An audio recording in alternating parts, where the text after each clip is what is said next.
The Lord be with you. And with your spirit. A reading from the Holy Gospel according to Matthew. Glory to you, O Lord. Jesus said to his disciples, "The kingdom of heaven is like a net thrown into the sea, which collects fish of every kind. When it is full, they haul it ashore and sit down to put what is good into buckets. What is bad they throw away. Thus it will be at the end of the age. The angels will go out and separate the wicked from the righteous and throw them into the fiery furnace, where there will be wailing and grinding of teeth. Do you understand all these things?" They answered, "Yes." And he replied, "Then every scribe who has been instructed in the kingdom of heaven is like the head of a household who brings from his storeroom both new and the old." When Jesus finished these parables, he went away from there. My dear sisters and brothers, the Gospel of the Lord. Praise to you, Lord Jesus Christ. Please be seated. Lahat po tayo ay merong lugar sa kaharian ng langit. Mga minamahal na kapatid sa ating Panginoong Kristo, sa isang international school, yung kanilang guro minsan ay nagdala po ng iba't ibang klase ng bola para magbigay ng mahalagang leksyon sa buhay doon sa kanyang mga estudyante. Nagdala siya ng golf ball. Nagdala rin siya ng bola para sa pang-basketball. Nagdala rin siya ng bowling ball.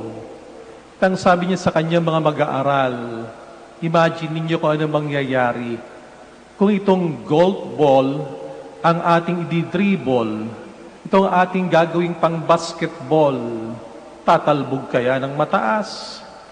Masarap kayang ipasa itong golf ball, ganito lang kaliit. Imagine niyo kung ano mangyayari. At kung halimbawa naman, itong bola ng pang-basketball, ang ating papaluin ng golf club, malayo kaya ang mararating o sasabog ito kapag hinampas ng golf club. At imagine nyo kung ano mangyayari kung ito namang bowling ball ang ating pagpapasapasahan at isushoot dun sa ring. Napakabigat ng bowling ball. Di kaya tayo magkabukol-bukol, ang sabi ng guro, kapag ito ang ating sinyot. Alin sa mga bolang ito ang mas mahusay, ang mas maganda? Ang sabi ng guro, it is unfair na itanong natin kung alin dito sa mga bolang ito ang mas maganda at ang mas mahusay, sapagkat bawat isa sa kanila ay merong kanya-kanyang purpose kung bakit ginawa.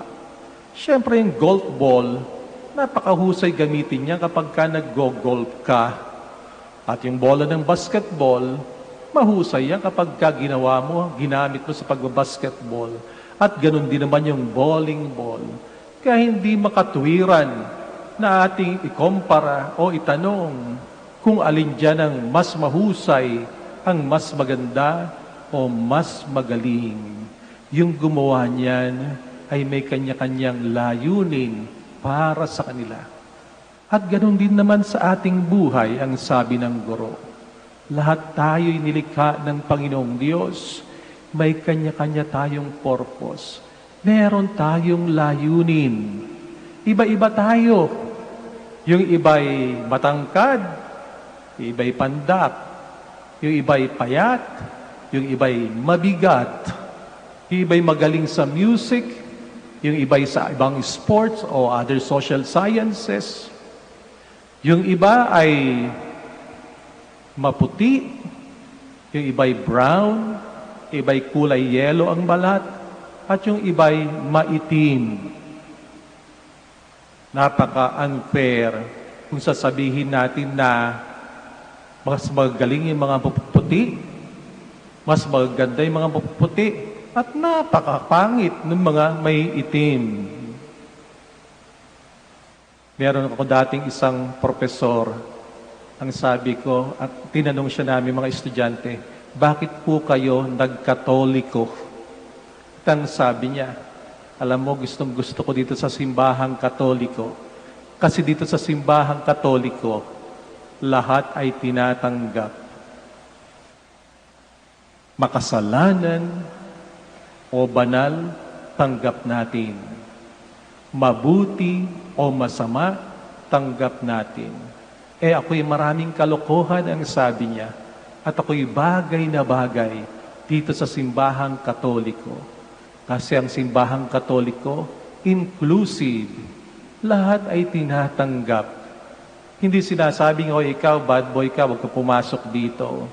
O ikaw, di ka banal, di ka pwede rito sa simbahan na ito. Yung aming dating master of the order, si Father Timothy Radcliffe, ay gumawa ng isang paradigm, parang metaphor, kung paanong ang ating bayan, ang ating lipunan, ay mas magiging mapayapa.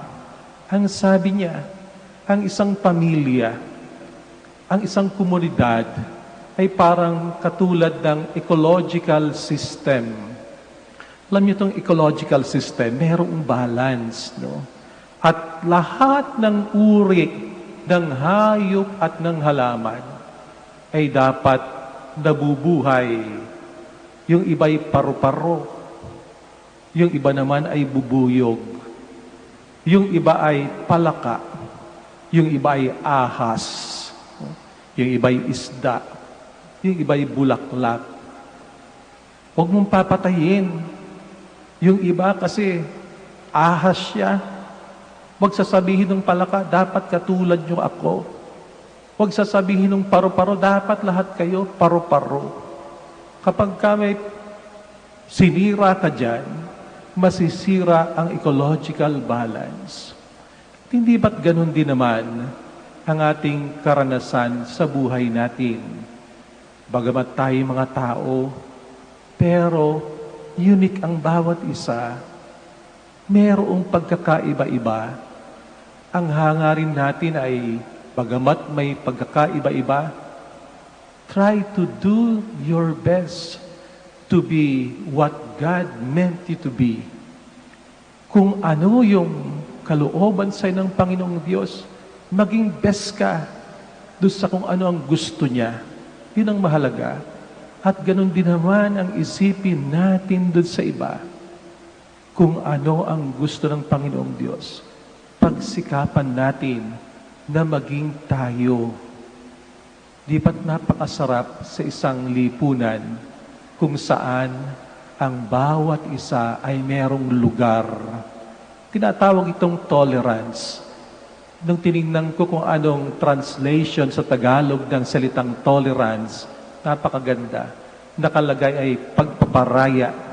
Ang nakalagay ay pagbibigay ng puwang. Sa puso ba natin, meron po bang puwang? Yung mga taong hindi natin katulad. Sa lipunan po ba natin, meron po bang puwang? Yung mga taong ayaw natin. Dahil maaaring hindi natin katulad mag-isip, hindi natin katulad ang paninindigan. Meron bang puwang sa buhay natin? Yung mga taong kakaiba, hindi lamang sa kulay, hindi lamang sa paniniwala. Dalangin po natin na sana sa mundong ito, wala na magsasabi noong huling salita ni George Floyd. Ang sabi ni George Floyd, I cannot breathe. Hindi ako makahinga.